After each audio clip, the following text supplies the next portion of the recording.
सच्चिदानन्दरूप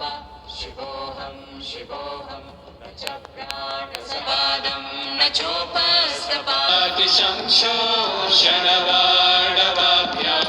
नमो नमः श्रीगुरुपादुकाभ्यां समाधिषट्कप्रदवैभवाभ्यां समाधिदानव्रतदीक्षिताभ्यां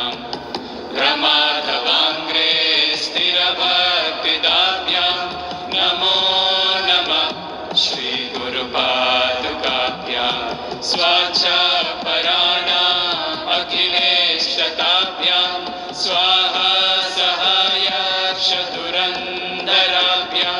स्वान्ता च भावप्रदपूजनाभ्यां नमो नमः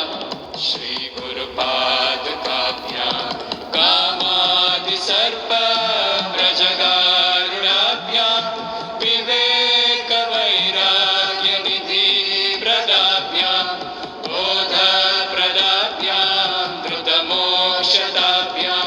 नमो नमः श्रीगुरुपादुकाभ्याम् अनन्तसंसारसम